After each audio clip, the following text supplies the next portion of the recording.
अस्सलाम वालेकुम। Prime minister Imran Khan ने अभी एक धुआंधार कौम से खिताब किया और ये खिताब उन्हें करना इसलिए पड़ा कि जो झटका मिला हफीज़ शेख के उनके वज़ीर ख़जाना के सेनेट इंतखाबात में शिकस्त, और मेरे ख़्याल में मुखालफिन उनके इतने तगड़े हो गए थे और उनको लग रहा था कि प्राइम मिनिस्टर डिफेंसिव हैं, ये बैकफुट पे चले गए हैं और इनको अपने दिफा में कुछ कहने के लिए इनके पास है नहीं, तो उनको ये लगा कि ख़िताब करना नागुज़ीर है। एक हमने ऐसे ही मौका देखा था जब ग़ुलाम इसाक खान ने नवाज़ शरीफ की असम्बलियाँ तोड़ दी थी। पहले उन्होंने 58(2)B का इस्तेमाल करते हुए मोहतरमा बेनज़ीर भुट्टो, अल्लाह उनकी मग़फ़िरत फरमाए, उनकी असम्बली तोड़ी।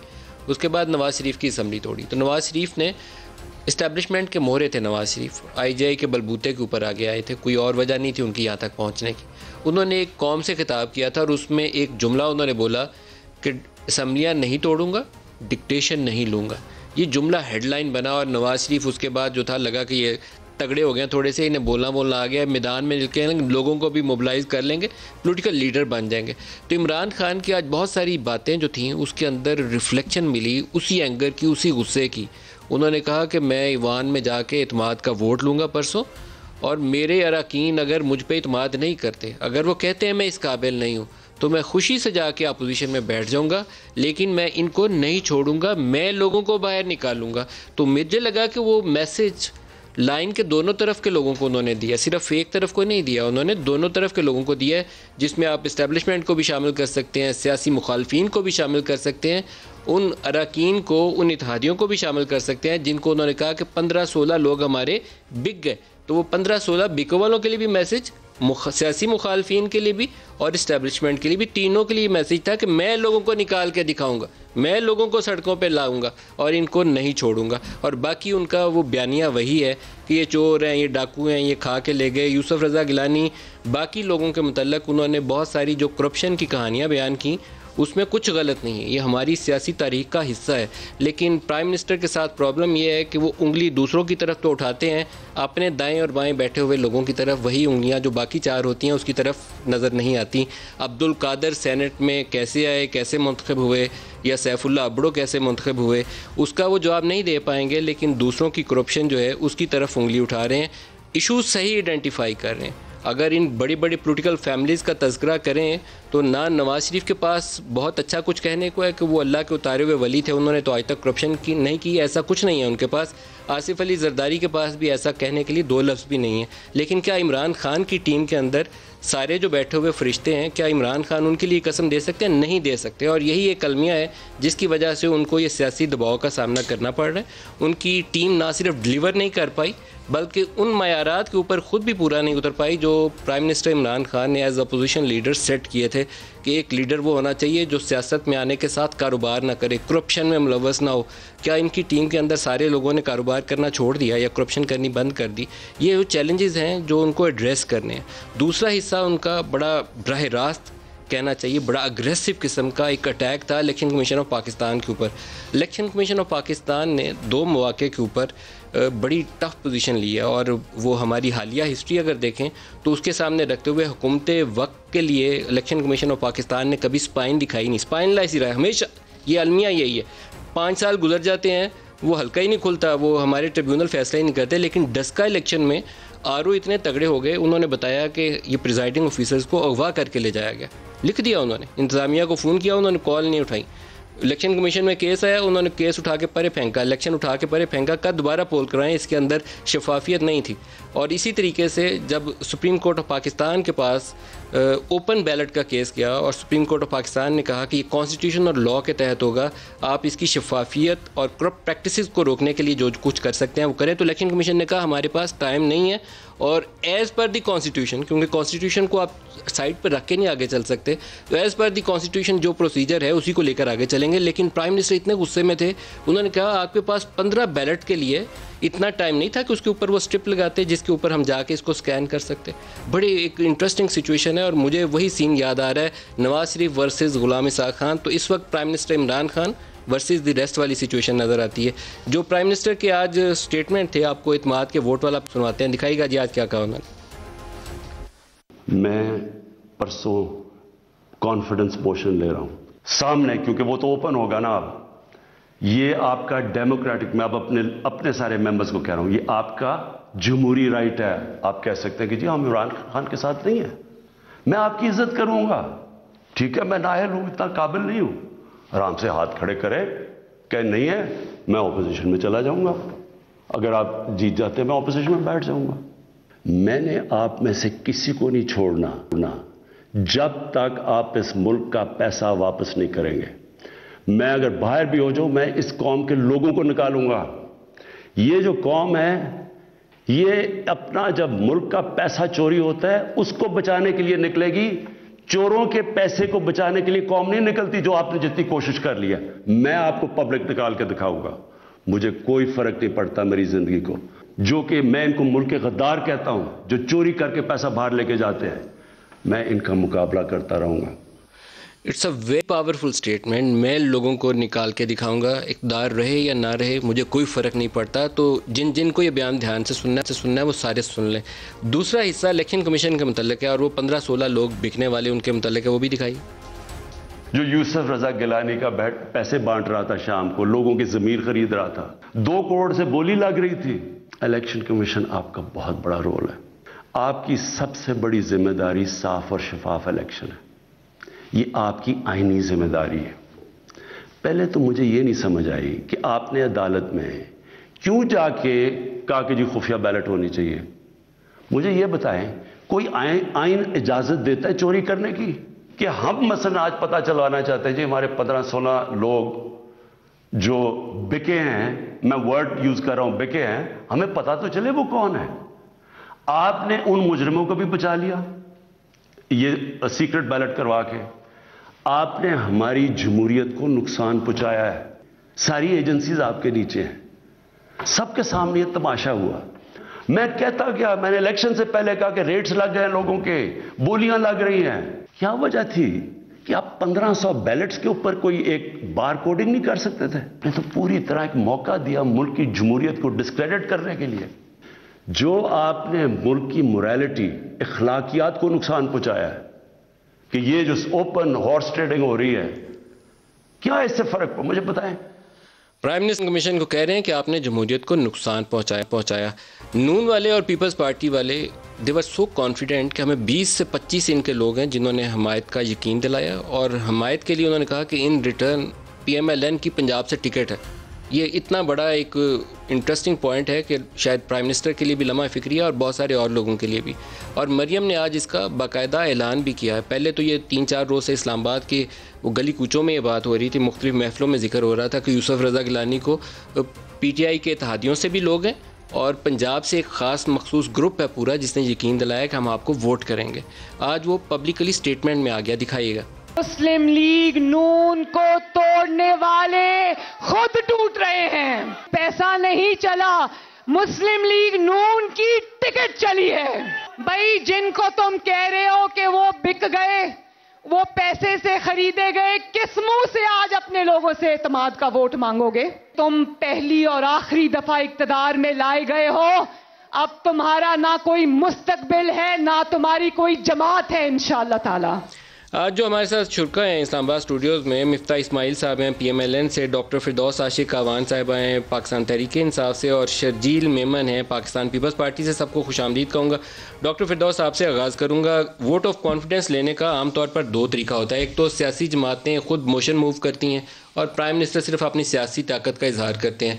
दूसरा, प्रेसिडेंट ऑफ पाकिस्तान आइन के आर्टिकल 91 क्लॉज 7 के तहत जब उन्हें यह लगे कि प्राइम मिनिस्टर ने अक्सरियत का एतमाद खो दिया है तो उन्हें वो कहते हैं, they ask the prime minister to seek a vote of confidence in the house. Division of house होती है बाकायदा, वो पब्लिक वोट हो जाता है ना, छुप ही नहीं सकता डिवीजन ऑफ हाउस से। तो प्राइम मिनिस्टर के इंतखाब वाले तरीके से प्राइम मिनिस्टर को वोट पड़ते हैं। आपने कौन सा तरीका इख्तियार करना है? बिस्मिल्लाहिर्रहमानिर्रहीम। मलिक साहब, आपकी सारी तमहीद मैंने सुनी है और उम्मीद है कि आप मुझे भी मौका देंगे कि बिल्कुल वोट ऑफ कॉन्फिडेंस, क्योंकि वोट ऑफ कॉन्फिडेंस का जो आइनी और कानूनी तरीका है, प्रेसिडेंट ऑफ पाकिस्तान के ज़रिए वज़ीर-ए-आज़म इमरान खान इस हाउस से एतमाद का वोट लेने जा रहे हैं 91-7 के तहत। पाकिस्तान तहरीक इंसाफ कोई भी कदम ऐसा नहीं उठाएगी जो आइन से मुतसादम हो, जो कानून के किसी भी ज़ुमरे में ना आता हो।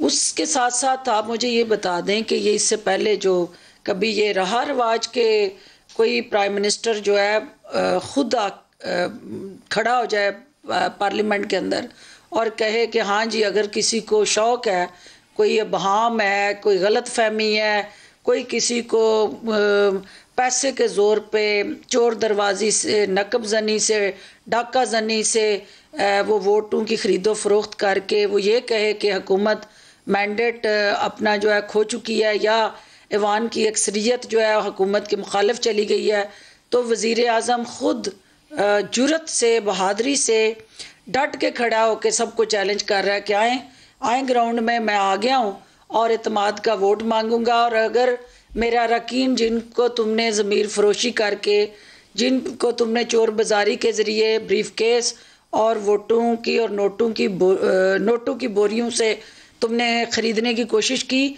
अब उनको भी मौका दे रहे हैं वो कि मैं आ रहा हूँ, फ्लोर ऑफ द हाउस पे खड़ा हूँ, अगर आपको मेरे से कोई तहफ़्फ़ुज़ात है, मेरे से आपको कोई गिला शिकवा है और आप चाहते हैं कि किसी और को वोट दें, तो खुल के सामने आएँ और या आप मुझ पे एतमाद करें या आप अदम एतमाद करें। ये मुनाफिकत जो है पाकिस्तान की सियासत में अब नहीं चलेगी। डॉक्टर साहब एक सवाल है मेरा, एज ए जर्नलिस्ट मेरी राय ये है कि 100% उनको 180 वोट पड़ेंगे, इससे कम वोट नहीं पड़ेगा उनका। मुझे लगता यही है, बहरहाल कोई अनहोनी पाकिस्तानी सियासत में हो जाए तो पता नहीं है, लेकिन अभी मेरा यकीन यही है कि 180 पूरे वोट पड़ेंगे।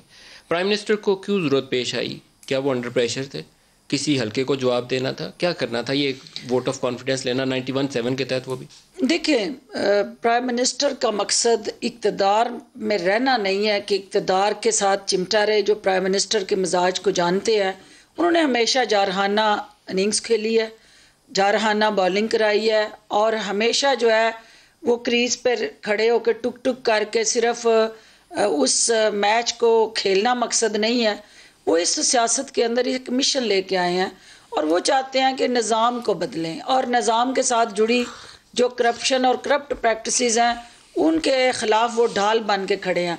अब ये पार्लियामेंट के अंदर जो अरकान ने जिस तरह से हफीज़ शेख साहब को वोट ना दे के जो उनकी तरफ से एक सोच सामने आई और आल्दो के फौजिया अरशद साहबा जो है उन्होंने 174 वोट लिए साहब की नापसंदीदगी का भी इज़हार है ना जिसमें। देखिए, उसमें प्राइम मिनिस्टर ऑफ पाकिस्तान पे जो पार्टी के तमाम अरकान हैं उनका एक कंसेंसस है। वज़ीर आज़म इमरान खान की एक अपनी क्रेडिबिलिटी है। अवाम और ख़ास तौर पे अवामी नुमाइंदे ये समझते हैं कि वज़ीर आज़म जो है वो इस मुल्क के गले सड़े निज़ाम को बदलने के लिए पुरज़म है। लेकिन जहाँ पे अपोजिशन बगलें बजा रही है और जहाँ हमारे कुछ सियासी बोने जो हैं वो अपना कद ऊंचा करने के लिए बार बार आस्तीने चढ़ा के वज़ीर आज़म को ललकार रहे हैं, उनका आईनी फोरम पे एक मौसर जवाब देना अशद ज़रूरी था और उनको ये बावर करवाना ज़रूरी था कि जो हफीज़ शेख की सीट पे डाकाजनी हुई उसके वो मयार नहीं है, वो पार्लियामेंट्री जमहूरियत नहीं है, वो जमहूरी इक़्तिदार नहीं है। और जमहूरी इक़्तिदार ये है कि मैं खड़ा हूँ, मैं अपने आप को इस पार्लियामेंट के सामने पेश कर रहा हूँ। अगर ये पार्लियामेंट मुझ पे एतमाद करती है, अक्सरियत पार्लियामेंट की मेरे उस विजन को, मेरे मिशन को सपोर्ट करती है, तो मुझे इस मुल्क को as a leader of the house serve करने का हक है। अगर ये पार्लियामेंट समझती है कि नहीं, अक्सरियत समझती है कि नहीं मेरी परफॉर्मेंस पुअर है और मैं जो है उन इक़्तिदार पे पूरा नहीं उतरता, तो उनको हक है कि वो मेरे खिलाफ वोट दें। मिफ्ता साहब, प्राइम मिनिस्टर का जो तकरीर का टारगेट था ऑडियंस, वो सारी पाकिस्तानी अवाम थी, इस्टेब्लिशमेंट थी, वो 15 भगोड़े थे या पीटीआई जमात थी, क्या थी? सर, प्राइम मिनिस्टर साहब ने एक जगह स्पीच में कहा, ईसीपी के बारे में शायद बात कर रहे थे कि आपके नीचे तो एजेंसियां हैं, और ईसीपी के नीचे कौन सी एजेंसियां हैं मुझे नहीं पता है। नहीं, ये बाकायदा सुप्रीम कोर्ट का ऑर्डर है कि all institutions of the state, all जितनी ऑर्गेनाइजेशन उसमें कोई चेक नहीं है। तो मुझे नहीं पता कि प्राइम मिनिस्टर साहब की जो स्पीच थी, और आपने बात करी है, तरत हुसैन साहब ने इसके मेरे ख्याल से ट्वीट करा है कि प्राइम मिनिस्टर साहब के ऑडियंसेस मुख्तलिफ थे। आप क्या कहते हैं? लेकिन सर मैं ये कहता हूँ कि नौशहरा के अंदर वो इलेक्शन हार गए। देखिए, अगर नून जो है लाहौर से हारती है या पीपल्स पार्टी लाड़काना से हारती है तो बड़ा लम्हा फ़िक्रिया है। हमने घर में जाके इनको हराया नौशहरा से, नौशहरा से हारे, वज़ीराबाद से हारे, कराची में मलीर से हारे, इसके अलावा तो एक सीट छोड़ के सातों से आगे ना जी, लंबी कहानी की जरूरत नहीं है। नहीं सर, वो ऐसे मजा आता है मुझे ये कहते हैं ट्राइबल एरिया के अलावा बाकी सातों आगे, सांगड़ में आ रहे हैं, थरपारकर में आ रहे हैं, नहीं एक जगह और नहीं हारे, डस्का में रुसवा हुए हैं जहां पे इन्होंने पोलिंग एजेंट्स को अगवा करा, प्रिजाइडिंग ऑफिसर्स को अगवा करा। प्राइम मिनिस्टर किसको मुखातिब कर रहे थे? सर मेरी बात सुने, प्राइम मिनिस्टर को अपने आप को मुखातिब करना चाहिए कि जब 55 रुपए की चीनी आप 110 में दे रहे हैं, जब 35 रुपए का आटा 170 रुपए में दे रहे हैं, जब 11 रुपए की बिजली आप 24 रुपए में दे रहे हैं और सर्कुलर डेट को भी बढ़ा रहे हैं, जब अद्वियात को आप 300% महंगी कर रहे हैं। जिन लोगों ने 164 लोगों ने हफीज शेख को वोट दिया, उसी ईवान से 174 लोगों ने उनकी खातून रुकन को वोट दिया, तो ये क्या वजह थी? एक तो हफीज शेख बहुत वीक थे, मतलब सच्ची बात ये है कि मतलब देखें ना, और लोगों ने कहना कि कमजोर थे या नापसंद किया जाता था, एक ही बात है ना, मतलब वीक से मुराद है कि कमजोर थे, मतलब as a in the candidate weak थे, ठीक है, मतलब वीक थे यही तो जानना, जो भी वजह होगी, लेकिन भाई नहीं, इनकी इकोनॉमिक पॉलिसीज लोगों को पसंद थी, लोग ये पीटीआई के अराकीन उन्हें पसंद नहीं करते, पीटीआई के अराकीन पसंद नहीं करते होंगे, इसीलिए पीटीआई के लोगों ने वोट नहीं दिया, तो खातून को तो वोट दे दिया नंबर 1, ठीक है। लेकिन उसके अलावा भी मतलब एक शो ऑफ फोर्स इलेक्शन था, और लोगों को ये बात दिखानी थी, इमरान खान को, इनके एमएनएस को दिखानी थी कि यार आप अब्दुल कादिर को कोयटा से जाके टिकट दे दें। बात होती है कि 70 करोड़ रुपए या 26 करोड़ रुपए दें। जतोई साहब ने, लियाकत जतोई साहब ने कहा है कि अब्रो साहब ने सिंध गवर्नर को पता नहीं कुछ 36 करोड़ रुपए या कुछ पैसे दिए, मुझे नहीं पता, जो भी ठीक है, तो हम इसको 25 कर देते हैं ताकि खुदा न खास्ता एक्सॉजरेट ना करें, हमने डिस्काउंट दिया। अब्रो साहब को आपने टिकट दी जिसका कभी पीटीआई में नाम नहीं सुना था, अब्दुल कादिर का आपने कभी पीटीआई में नाम नहीं सुना था, ये तस्दीक कर ले, पीटीआई ने वो टिकट दे के विड्रॉ की, लेकिन उसके मुकाबले में कैंडिडेट भी विड्रॉ किया। अच्छा, फिर गुजारिश सुनिए, फिर उसके बाद आपने फैसल वाडा साहब को सीट दी, जो कि 2.5 आज कोर्ट ने क्या कहा फैसल वाडा को, 2.5 साल तक आप डिले करते रहे, और आज आपने जब आपकी फाइनल हियरिंग थी तो आपने उससे 5 मिनट पहले रिजाइन किया। उनकी जिनकी 9 प्रॉपर्टीज बाहर हैं जो कि इन्होंने डिक्लेयर नहीं करी, उनको आपने सीट दी। इसके अलावा आपके सर एक रोज जो है वो एक इमरान खान के सीधे उल्टे हाथ पे बैठा हुआ, रोज एक नया करप्शन का केस निकलता है। आपको कितने पैसों में पड़ा ये यूसुफ रजा गिलानी की जीत जो है? देखिए मेरी बात सुनिए, नून ने अल्लाह ताला की मेहरबानी से ना 18 के इलेक्शन में कोई पैसे कोई सेनेट भेजे हैं, ना संजरानी साहब के जो लास्ट इलेक्शन थे उसमें पैसे दिए हैं, और संजरानी साहब के, और ये जो बात कर रहे थे ना ओपन बैलेट की, खान साहब बात कर रहे थे, मेरी बात सुने, एक सेनेट के चेयरमैनशिप का इलेक्शन आने लगा है ना, खान साहब को ये तो एसीपी से बात करने की जरूरत नहीं, एक ऑर्डिनेंस निकालना है, खान साहब को निकाले ना, कल कराएं सेनेट के चेयरमैन के इलेक्शन के नो कॉन्फिडेंस पे आपके 14 बंदे टूटे थे, हो सकता है सेनेट चेयरमैन के इलेक्शन पे आपके 25 टूट जाए, क्या पता। तो मैं कह रहा हूं ओपन बैलेट करवा दें। अब आप मुतालबा करें। नहीं मैं तो मुतालबा नहीं। अच्छा ये अगर ये डॉक्टर साहिबा से पूछते ना, डॉक्टर साहिबा तो बड़े ओपन बैलेट की बात अब करते ना, डॉक्टर साहिबा से पूछ लेते। बिल्कुल, मैं देखिए बात ये है, लुक हु इज टॉकिंग। अब आप मुखालफत कर दे, अपनी हम करें। नहीं, look who is talking. Sanjrani साहब अब्दुल कादिर साहब की मदद से वोट पूरे कर लेंगे। लोग कह रहे हैं ये अखलाकी पस्ती की बदतरीन जो तस्वीर है, जो इस वक्त इतराफ़ जुर्म भी कर रहे हैं और डिटाई से अपनी फतह का जश्न भी मना रहे हैं। दोनों सफात इनके अंदर हैं। बात यह है कि मैं शर्जील साहब से पहले जवाब ले लूं, फिर मैं सिर्फ एक बात जो इन्होंने कही, देखिए मिफ्ता साहब या उस वक्त गलत कह रहे थे जब इसहाक डार के हवाले से इन्होंने स्टेटमेंट दी और इन्होंने ये कहा कि मसनूई तौर पे डॉलर को फॉरेन रेमिटेंसीज पुश करके रुपये को स्टेबल रखा गया और डॉलर झोंके गए, और जानबूझ के वो जो पॉलिसी थी, इकोनॉमिक पॉलिसी, वो डिजास्टर थी। या उस वक्त गलत कह रहे थे या इस वक्त गलत कह रहे हैं, दोनों में से किसी एक वक्त इनकी स्टेटमेंट झूठ पे मबनी है। ये इनसे पूछ लें कि पहले वाली गलत थी या अब वाली गलत है। शर्जील साहब आपको पहले तो मुझे जवाब देना चाहिए कि आज प्राइम मिनिस्टर ने कहा कि 2-2 करोड़ खवातीन अरकान को ऑफर किए गए, और ये इसमें कुछ ढकी छुपी बात नहीं है। वो अली हैदर गिलानी की, तो उनका क्या नाम है, जो भी उनका साहबजादे का यूसुफ रजा गिलानी के, उनकी तो वीडियो से भी हमने देख लिया, लेकिन यहाँ सबको पता था कि पैसे की खुली ऑफर है, खुली, कोई ढकी छुपी नहीं थी। टिकटों की भी है वादे, वो वादा है अभी, जब इलेक्शन होगा, जब होगा तब की बात है। पैसों की साथ ऑफर है, कैसे आप डिफेंड करेंगे इसको? बिस्मिल्लाह, शुक्रिया नदीम साहब। पहले बताया मेरे पास मुझे आप बोलने का कितना मौका देंगे? अगर अनइंटरप्ट मुझे 2 मिनट आप जब तक चुप नहीं करते सर, या ब्रेक आ जाए दरमियान में। अच्छा ठीक है। अच्छा मेरी रिक्वेस्ट है, आपकी रहनुमाई हुई है, आपको मौका मिलना चाहिए। थैंक यू मोहतरमा, थैंक यू।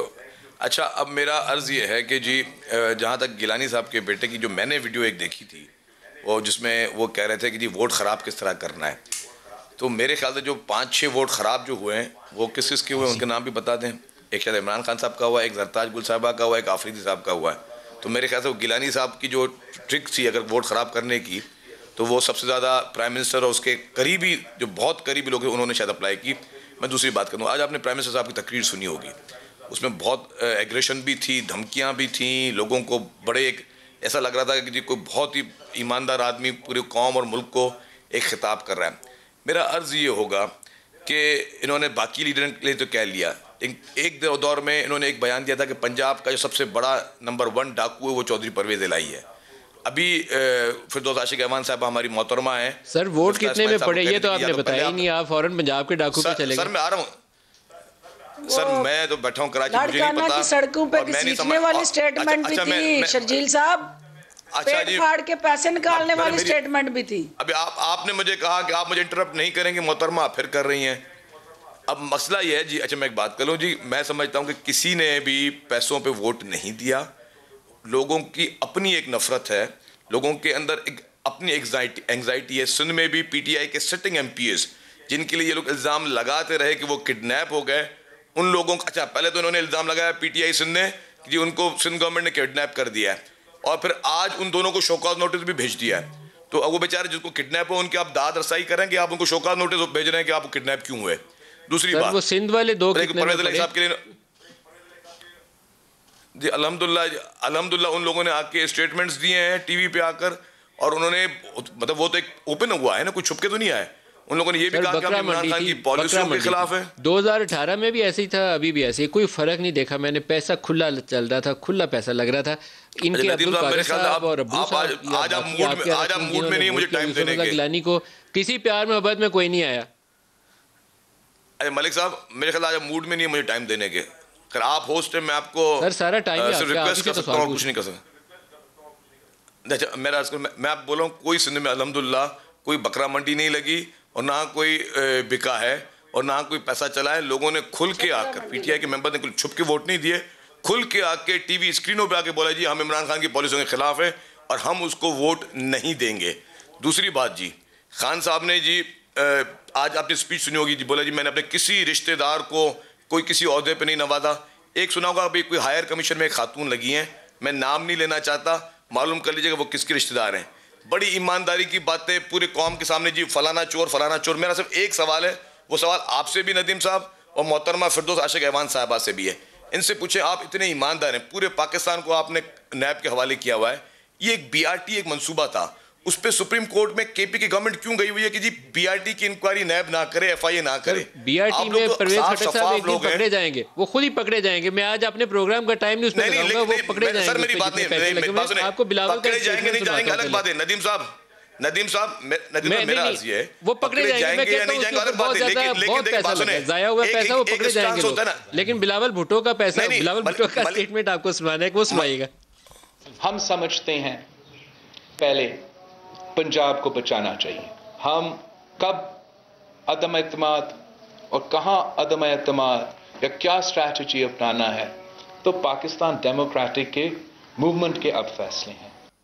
एक बड़ी इंटरेस्टिंग स्टोरी इसके पीछे ये है कि जब पीडीएम बनी तो जरदारी साहब इस वक्त सबसे ज़्यादा मज़े में वो हैं, उनके ऊपर 150 अरब के फेक अकाउंट्स के केसेस थे, कोई कहीं एग्जिस्ट नहीं करता, मज़े से वो सियासत कर रहे हैं, बंदे पूरे करके यूसुफ रज़ा गिलानी को जितवाया भी है, और हो सकता है चेयरमैन सेनेट के लिए वो तगड़े उम्मीदवार के तौर पर उनको मैदान में उतारें, जिनके लिए दूसरे उम्मीदवार तगड़े जो हो सकते हैं वो सिर्फ संजरानी साहब हैं, जिसको प्राइम मिनिस्टर इमरान खान ने नॉमिनेट किया। अब्दुल कादिर साहब की मदद से वो यकीनन चेयरमैन बन भी सकते हैं। लेकिन इस पंजाब वाली सीट के पीछे एक बाकायदा कहानी मौजूद है, और वो ये है कि बुज़दार से कोई भी खुश नहीं है। तो आसिफ अली जरदारी साहब ने पीडीएम के सबसे पहले इजलास में नून लीग वालों को दावत दी कि आइए पहले पंजाब वाले बुज़दार को हटाते हैं, जहाँ इस्टेब्लिशमेंट भी खुश, हम भी खुश, और बुज़दार से जान भी छूट जाएगी। इसका जवाब आपसे चाहता हूँ जी। उस वक्त आप परवेज़ इलाही के साथ चलने पे तैयार नहीं थे। अभी रिसेंटली जो पंजाब के अंदर सेनेट इलेक्शंस हुए, आपने काफ लीग और पीटीआई के साथ मिलकर एक अंडरस्टैंडिंग से इलेक्शन करवा लिया, तो इसका मतलब है कि आइंदा भी चल सकते हैं।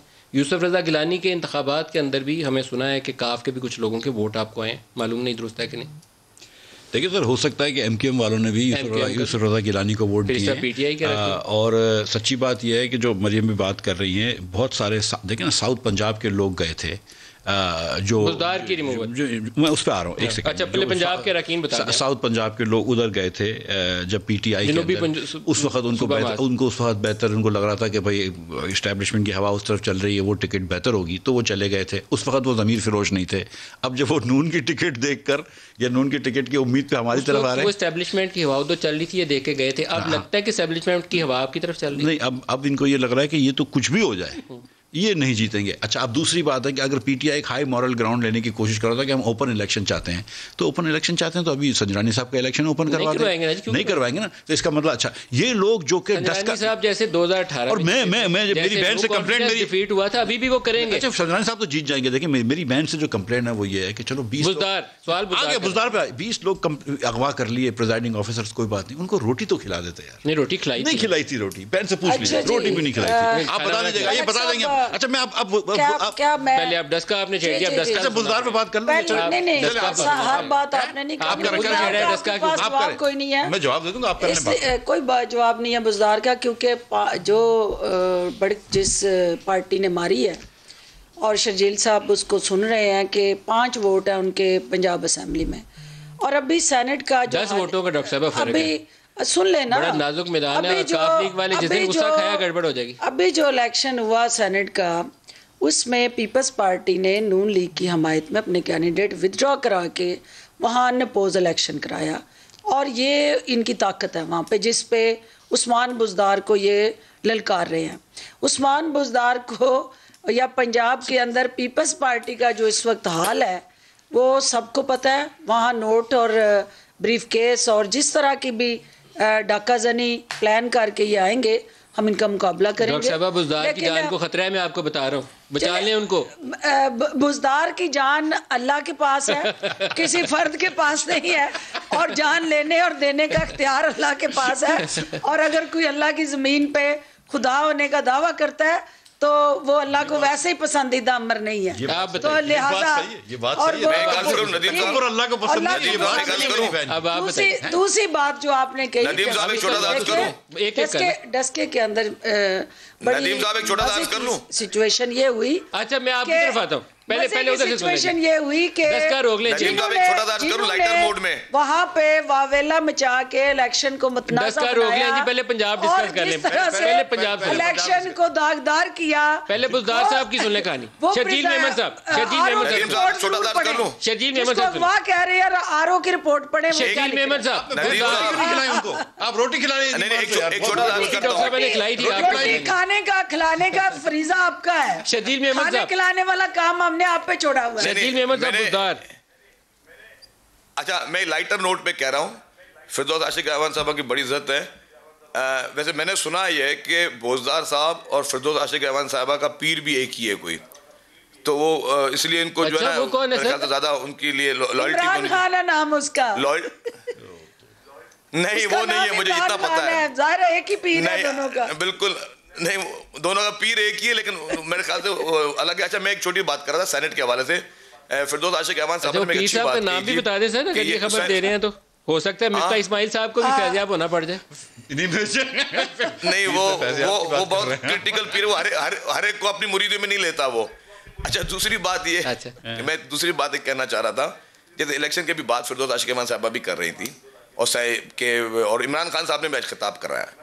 एक सेनेट के चेयरमैन की इलेक्शन हुई थी, उस वक्त मॉरलिटीज़ कहाँ चली गई थी, जो आज इमरान खान साहब अपने मेंबर्स के लिए को क्रिटिक्स कर रहे थे, उस वक्त इनकी मॉरलिटी कहाँ चली गई जब देख रहे थे कि जी ये नाजायज़ तरीके से संजरानी साहब को चेयरमैन बनाया, तब क्या पैसे चले, कितने चले, वो नहीं बताया गया। आज उन्होंने इलेक्शन कमीशन को बहुत लताड़ा है, लेकिन वही इलेक्शन कमीशन जब 7 साल से इनका फॉरेन फंडिंग केस पेंडिंग में पड़ा हुआ है इनकी वजह से, तब इलेक्शन कमीशन अच्छा है। लेकिन अगर इलेक्शन कमीशन कोई चीज़ इनके खिलाफ कर ले, इनके मिजाज के हिसाब से ना चले या इनकी डिक्टेशन के हिसाब से ना चले, तो इलेक्शन कमीशन बुरा है। तो ये मीठा मीठा हप हप और कड़वा कड़वा तू वाली पॉलिसी जो है आवाम को हर चीज़। बुज़दार वाली कहानी पहले मुका लें जी। बुज़दार की जान को खतरा है कि नहीं है जी? सर वही अगेन, बुज़दार साहब की जान तो अल्लाह ताला उनको लंबी ज़िंदगी दे, और जान तो इन लोगों के लोग हमेशा कहते हैं अल्लाह को देनी है, और फिर उसके बाद वोट पे सिग्नेचर कर देते हैं। जान इनके लोग कहते हैं कि अल्लाह को देनी है, फिर झूठे हेरोइन के लोगों की गाड़ियों में डाल देते हैं। खैर, बुज़दार साहब पे आते हैं। सर बुज़दार साहब, तो ये बात आपकी दुरुस्त है कि बुज़दार साहब को हटाएंगे तो पूरा पाकिस्तान खुश होगा, मां सिवाय इमरान खान के।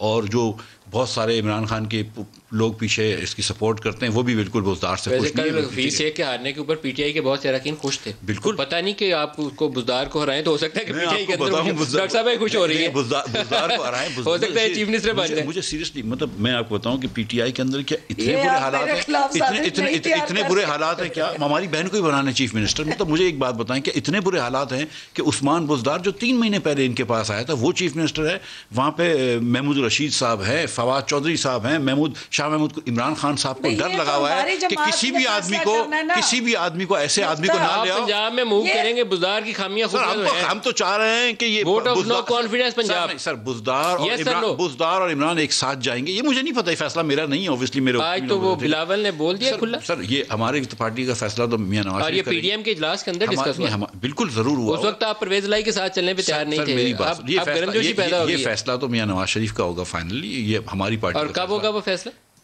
सर हर चीज़ अपने वक्त पे हो जाएगी। 26 मार्च को लॉन्ग मार्च आ रहा है, 30 मार्च को इंशाल्लाह दोपहर के 3 बजे हम यहाँ पहुँच जाएंगे। बुज़दार को तो घर भेजेंगे, चलेगा मार्च और 30 को यहाँ पहुँचेगा सर, 4 दिन कराची से आ रहा हूँ।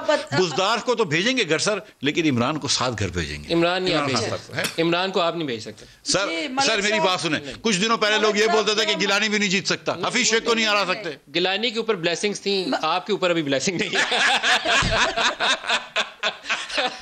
मलिक साहब मैं इसमें मिफ्ता को सिर्फ सच बोलना चाहिए सर। शर्जील और मिफ्ता मेरे भाई हैं दोनों। बात ये है कि जो ये बगले बजा रहे हैं, मिफ्ता से ये पूछें कि 174 वोट जो फौजी अरशद को मिले वही पीटीआई के MNAs हैं। अगर वो इमरान खान से नाराज़ हैं, पीटीआई से नाराज़ हैं या इमरान खान की पॉलिसी से वो खुश नहीं है, तो वो भी तो इमरान खान की कैंडिडेट है ना, उसको वोट क्यों डालेंगे?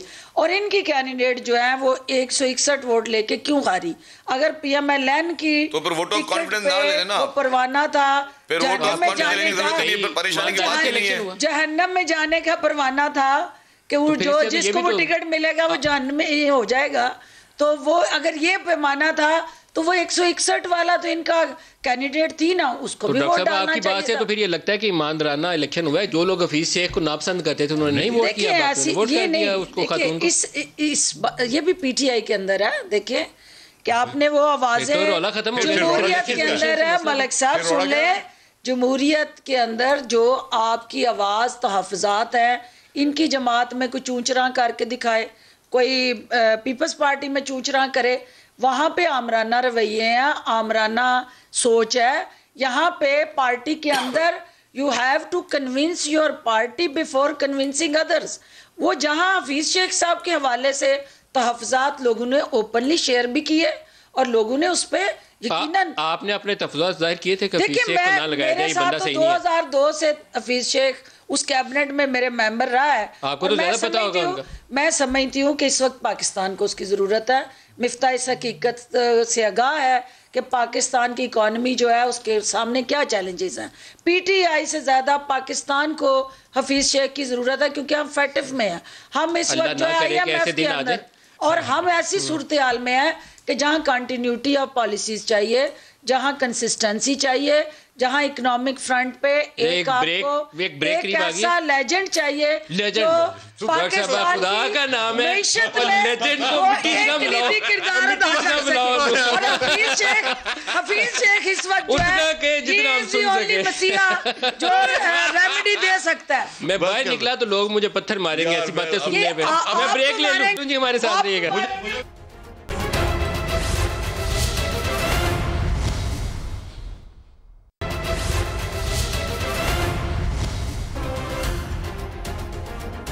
प्रोग्राम में दोबारा खुश आमदीद कहते हैं। शर्जील मेमन साहब आपकी तरफ आ रहा हूँ। अब नेक्स्ट मूव आपकी क्या होगी? और प्राइम मिनिस्टर जब वोट ऑफ कॉन्फिडेंस लेने जाएंगे तो उस दिन तो 180 वोट पूरे पड़ेंगे, फिर क्या कहेंगे उनको? देखें जी, मैं समझता हूँ कि प्राइम मिनिस्टर साहब अपनी मूव खुद चल रहे हैं। PDM जो है वो एक अकेला फैसला नहीं करेगी, तमाम पार्टियों की मुशावरत से करेगी। लेकिन इस वक्त सबसे बड़ा हुकूमत को जो ख़तरा है, मैं महसूस कर रहा हूँ, वो है लॉन्ग मार्च। क्योंकि इस बार लॉन्ग मार्च में जितने लोग आएंगे, सर वोट ऑफ कॉन्फिडेंस के ऊपर पहले बता दें, फिर लॉन्ग मार्च पे आते हैं। 16 वोट थे जो कह लें कि कुछ ज़ाया हो गए और कुछ जो थे गिलानी साहब को पड़ गए। 180 की बजाय 164 वोट पड़े हफीज शेख को। वोट ऑफ कॉन्फिडेंस में प्राइम मिनिस्टर पूरे 180 वोट लेकर बाहर निकलते हैं तो वो 16 लोग भी उसके अंदर शामिल होंगे, फिर आपकी सारी जो पॉलिटिकल पॉस्चरिंग है वो कहाँ स्टैंड करेगी? नदीम साहब देखें, बात सुने, जो कल मैसेज मिला है हफीज शेख की इलेक्शन के जरिए इमरान खान साहब को, बड़ा झटका मिला है, उनके लिए बड़ा झटका मिला है, लेकिन परसों न्यूट्रलाइज नहीं हो जाएगा। मेरा अर्ज सुन ले ना, अर्ज सुन ले। ये उनके लिए मैसेज क्लियर है कि उनके पार्टी के MNAs उनकी राय से मुत्तफिक नहीं है, और अगर आज भी खुफिया वोटिंग होती है तो इमरान खान साहब जो हैं वो किसी भी सूरत में प्राइम मिनिस्टर नहीं रह सकेंगे। अब क्योंकि ये भी उनको पता है कि वो आज आपने खुफिया वोटिंग नहीं होती है, आपको मेरे पता है, सामने कोई कह के दिखाए, डिफाइंड तरीका है। मेरी बात इमरान खान साहब ने, सुन तो लें नदीम साहब, इमरान खान साहब ने आज भी अपने खिताब में कहा है जिसको अगर मैं पसंद नहीं हूँ मेरे मुंह पे आके कहे। वो उनको भी पता है कि अगर कोई डेमोक्रेटिक लीडर होता है उसको पता है कि अगर मेरे मुंह पे आके कोई कहेगा तो मैं बुरा नहीं मानूंगा, लेकिन इनका जो तर्ज हुक्मरानी है, एक आमरीत की सोच है, इनको पता है कि अगर कोई इनके मुंह पे आके मुखालफत करेगा तो फिर जो भी ये टैक्टिक्स इस्तेमाल करते आए हैं अपने दूसरे लोगों के साथ। बीच में पूछना, फिर डॉक्टर साहब आप जवाब दीजिएगा। हफ्ते वाले दिन प्राइम मिनिस्टर जीत जाएंगे vote of confidence for sure. आपके बंदे 15, 16, 20 जिन्होंने भी टिकटों पे आपको हमायत का वादा किया हुआ उस दिन वो वोट करेंगे।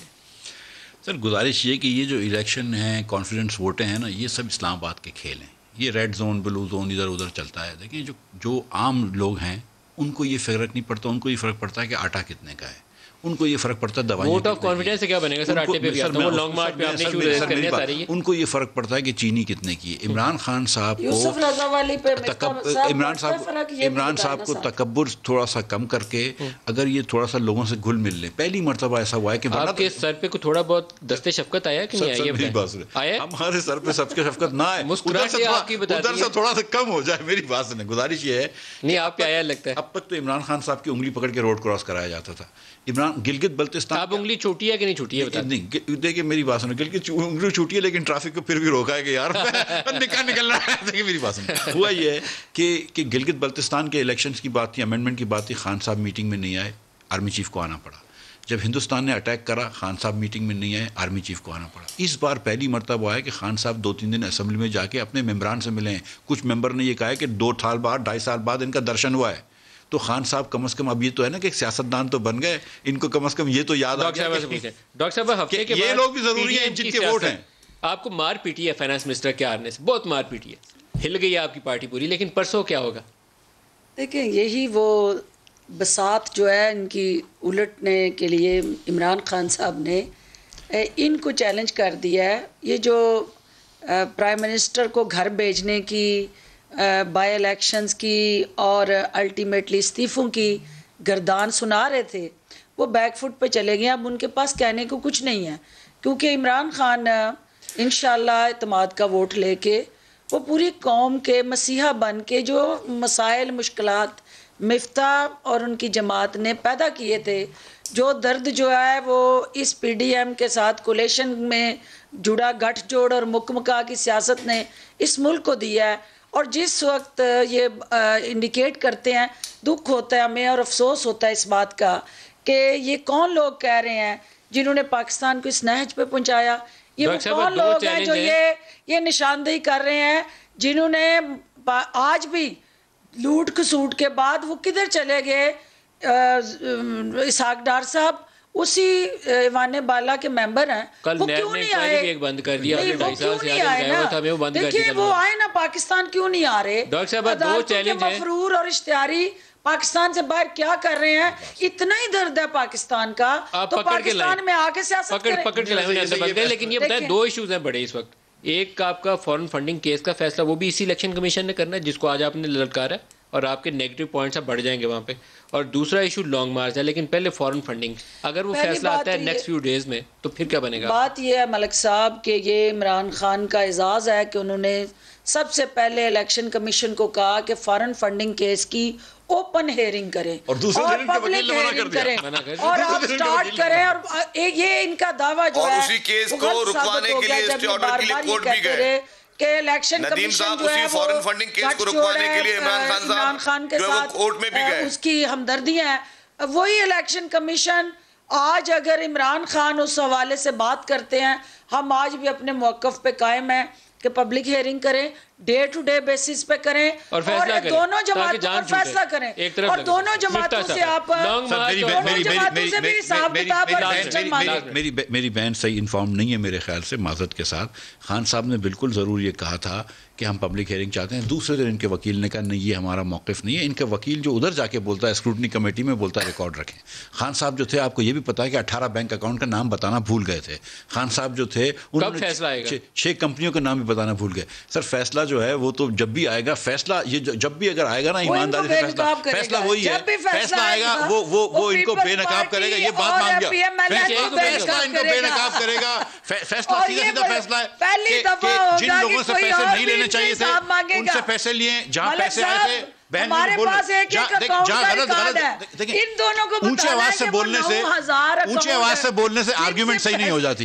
ये देखें इनकी आदत है कि जब भी फॉरेन फंडिंग पे बात करो ना, ये बेचारे उसने भी शर्जील भाई ने भी बात शुरू करी, ये बीच में बोलना शुरू कर देते हैं। सच्ची बात यह है कि फॉरेन फंडिंग के अंदर इनके हाथ जो है ना वो मनी टिल के अंदर पकड़े गए हैं। अब ये बच रहे हैं। सर प्रोग्राम का वक्त खत्म हो गया। डॉक्टर साहब सिर्फ एक बात बता दें, सिर्फ एक बात बता दें, मिफ्ता साहब ने 4 दफा वो सवाल उठाया, आपने बताया नहीं। डस्का वालों को खाना खिलाया था कि नहीं खिलाया था? डस्का वाले खाना खिलाने और खाना पीने वाला काम मिफ्ता इस्माइल साहब, डॉक्टर साहब, आप सबका बहुत शुक्रिया। आज के लिए इतना ही, इजाजत दीजिए, खुदा हाफिज।